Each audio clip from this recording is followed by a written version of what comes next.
자, 텔레그램이 범죄자들에게 굉장히 많이 사용이 되잖아요. 이슈가 굉장히 컸던 게 많았죠. 대표적인 게 뭐예요? 엠번방 사건. 어제 제가 이제 찾아봤어요. 너무 불편하더라고요. 제가 사실 도관이라는 영화 아세요? 저는 개인적으로 보지 않았어요. 성범죄에 있는 영화, 드라마, 뭐 다큐멘터리 이런 거 보면 굉장히 이 기분이 찝찝하고 보기가 너무 힘들더라고요. 불편해. 그래서 엠번방 사건도 제가 이제 내용을 정리하다가 이렇게 올라오는 거예요. 막 잠깐 쉬었다가 그 다음 또 자료 조사하고 쉬었다가 하다가 포기했습니다. 여러분들 제가 개인적으로 그 사람들이 어떤 일을 했는지, 자 요거는 제가 여러분들께 설명은 안 할게요. 제가 조사한 건 뭐냐면, 자 엠번방 사건에서 범죄자들이 항상 그 이야기를 했어요. 텔레그램 이용하니까 우리 못 잡아. 굉장히 뻔뻔스러웠죠. 자 근데 어떻게 됐죠? 결과적으로 다 잡혔죠. 자 그래서 그 이야기를 할 겁니다. 자 어떻게 잡혔을까? 제가 그 이야기들을 여러분들께 이야기를 해보도록 하겠습니다. 첫 번째 놈 바로 조주빈입니다. 자 조주빈 검거 스토리를 한번 풀어보도록 하겠습니다. 자 근데 참고로 말하면 이 엠번방 사건이 조주빈과 관련이 되어 있긴 하지만 엠번방이 조주빈과 일치하진 않습니다. 찾아보니까 어떤 거냐면, 원래는 엠번방이라는 시스템이 있어. 이게 뭐냐면 1번 방, 2번 방, 3번 방 이래서 텔레그램에 이런 식으로 방이 쭉 나와. 그 방 안에서는 범죄들이 일어나는 거야. 근데 시스템을 만든 거는 조주빈이라는 사람이 아니라 문형욱이라는 사람이야. 닉네임은 갓갓이라는 사람. 이 문형욱, 갓갓이라는 사람이 엠번방 시스템을 딱 만들어 놨어. 이거를 모티브로 해서 여러 방들이 생겨나기 시작합니다. 그 중에 하나가 어떤 방이냐? 바로 박사방이야. 자 근데 이 박사방의 운영자가 박사인데 그것이 누구냐? 자 요 이야기를 할 거예요. 박사방의 박사가 어떻게 잡혔는지. 사건이 처음에 수면 위로 떠올랐을 때 수사에 난항을 겪었습니다. 자, 이 범죄가 어디에서 일어나요? 텔레그램에서 일어나기 때문에 애초에 수사 협조를 전혀 하지 않아. 그러니까 진짜 어디에서 시작을 해야 되는 건지 감이 안 왔습니다. 자, 근데 그 당시가 몇 년인가? 2020년입니다. 지금 거의 4년 됐네요. 자, 2020년은요. 그때 국회의원 선거가 있었고요. 대통령 선거도 이제 곧 돌아오고 있던 시기야. 굉장히 중요한 시기였습니다. 정치적으로. 텔레그램에서 성범죄들이 막 일어나고 있다라는 게 기사에 막 뜨면서 정치적으로 굉장히 중요한 해였는데, 이거 잡는 사람이 당연히 정치적으로 우세를 취하겠죠. 그러니까 야 이거 잡아야 한다. 자 당연히 민심이 이렇게 생겨버리면 이거는 무조건 잡아서 이 사람의 얼굴을 공개를 해야, 그래야 민심을 얻을 수 있단 말이에요. 잡아야 하는 상황이 돼버립니다. 자 얘는 이제 우리는 무조건 잡는다.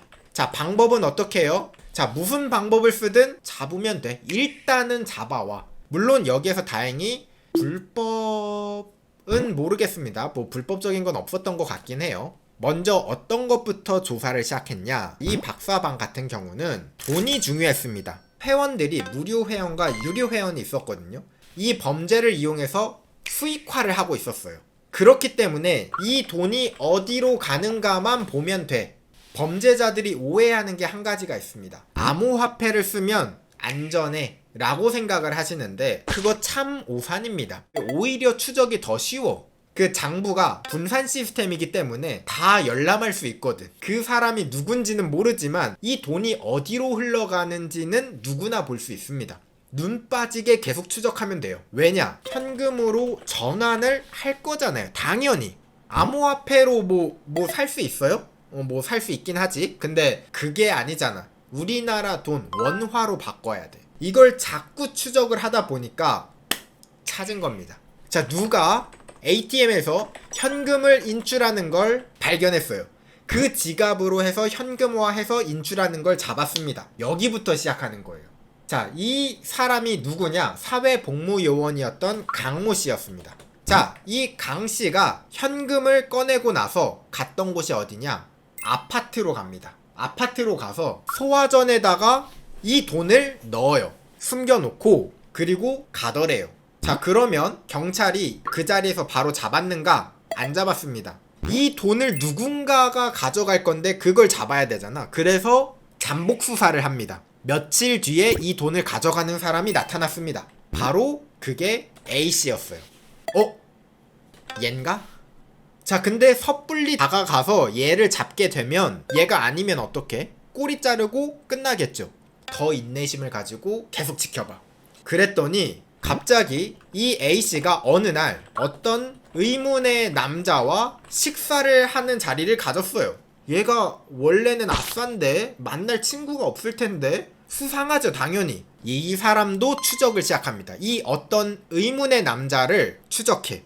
얘가 갑자기 인천행 지하철을 타. 그리고 인천 2호선 시민공원역에서 내리는 거야, 이 사람이. 출구 앞에 이 서명운동 있잖아요. 서명운동 하는 그 앞에서 뭔가 이렇게 착착착착 적고 나가는 거야. 어라? 저게 무슨 메시지인가? 지금 저 서명운동 하는 사람들 이 한패인가? 후다닥 가가지고 잠깐 메시지 뭐예요? 딱 보니까 거기에 이게 써 있었습니다.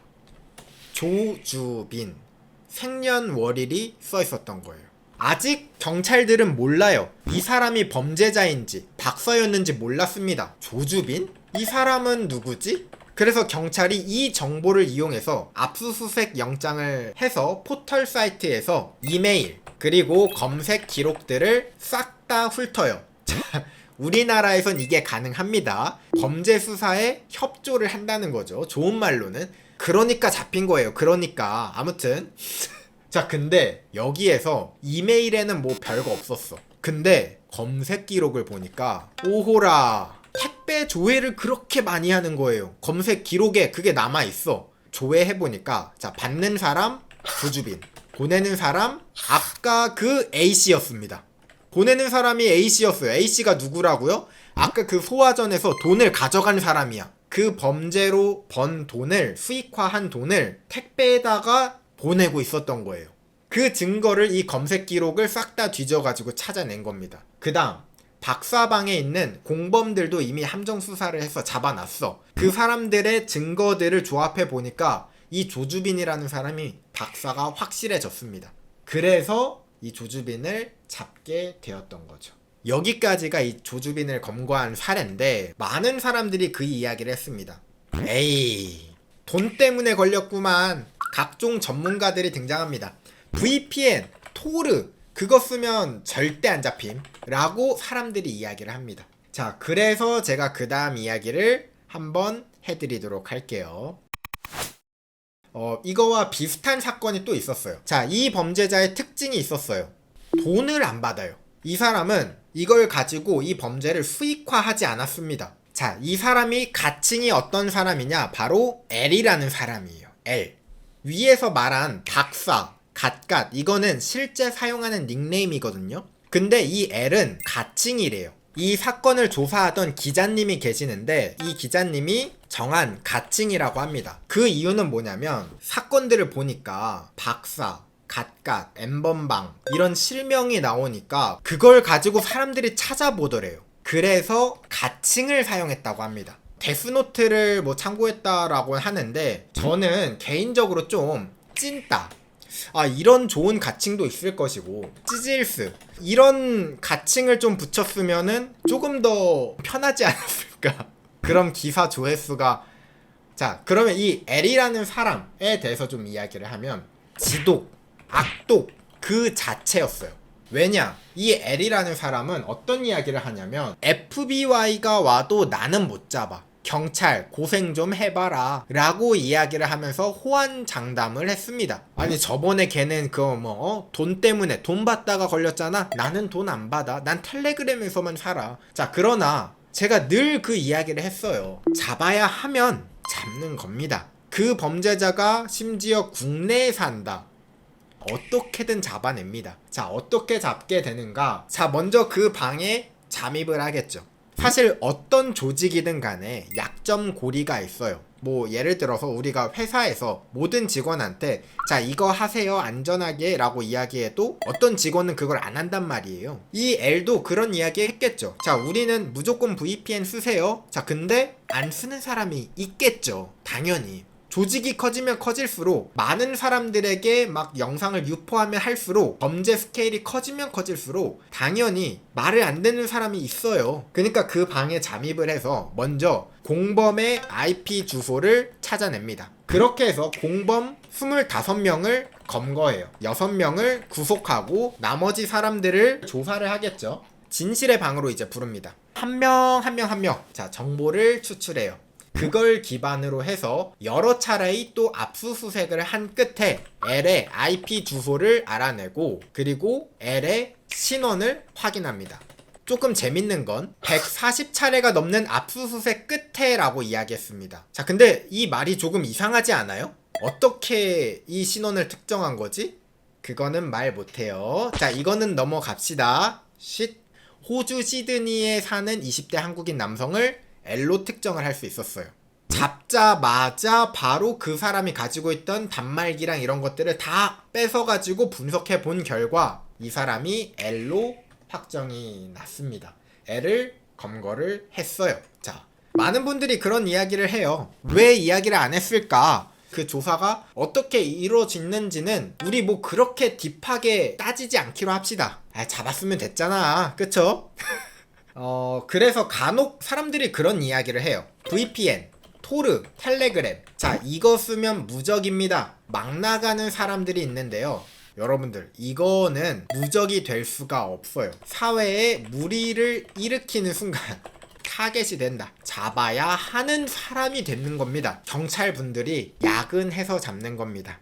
자, N번방 사건 그 이유를 좀 이야기해볼까요? 사람들 잡혔어요. 각각 징역 34년. 어떤 분들은 징역이 굉장히 낮죠? 그쵸? 자, 이런 걸로 우리는 추론을 해볼 수 있습니다. 자, 어떤 사람들이 이제 정보를 불었는지